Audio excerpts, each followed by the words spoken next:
Nintendo made a mistake that will either cost them thousands or make them thousands. They made two simple errors in the way they marketed one game, Hyrule Warrior Age of Imprisonment. And those two changes are so unique and risky that it might be the worst move of Nintendo so far. But why so? To understand that, we need the context for the trailer of Hyrule Warriors reveal. A month ago, Nintendo decided to reveal a bunch of new games that will be on the Nintendo Switch 2.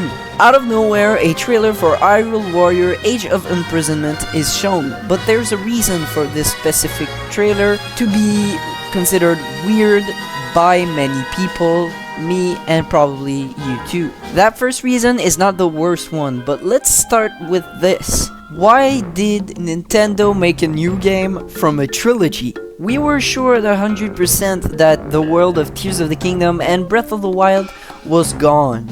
That Tears of the Kingdom was the last game in that universe. Because they've kind of milked it to the max already. They kind of used all the content in the map already.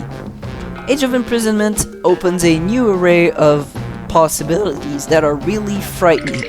If Tears of the Kingdom was too successful, Nintendo might decide to just take our old Breath of the Wild map once again, and if they do, fans are going to be mad. I know for a fact that some people didn't enjoy Tears of the Kingdom because it's too resemblant to Breath of the Wild, so if they did a third game around the world of Breath of the Wild, the community would probably crash out. We need a change of decor, and this new trailer of Age of Imprisonment announces the opposite. But this trailer isn't just bad for the future, it's also terrible because it's missing one crucial thing, or rather, one person in particular, Link. Yes, the actual best main character is most likely going to be missing in his own game.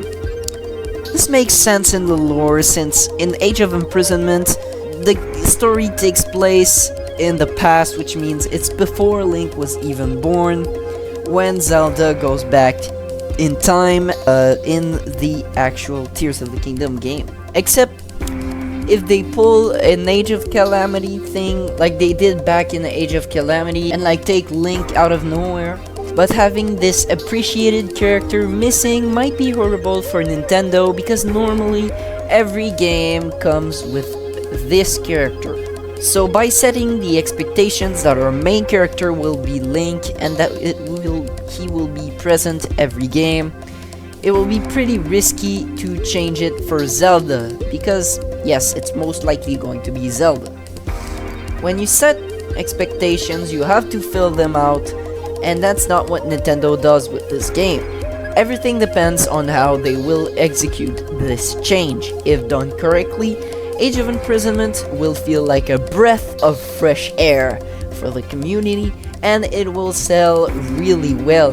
People will appreciate the fact that we have a different main character for this game, and will probably enjoy it more. If done poorly, or if Link just pops out of nowhere at a certain point in the story, this new Hyrule Warriors will end up being a lore mess and will ruin the experience of actual Zelda players. There's one last thing concerning this game that you should know before purchasing it when it launches. Hyrule Warriors is not a game like the other main series game. It's much different and you might not have fun playing it while you have much fun playing Zelda Tears of the Kingdom. So think well before buying it, or buy its predecessor, which is a bit less pricey and on the Switch 1, because it's unfortunately going to be really similar to its predecessor. Talking about being careful with your money, the new Donkey Kong game has got a recent update, so if you want to learn more about that, click here.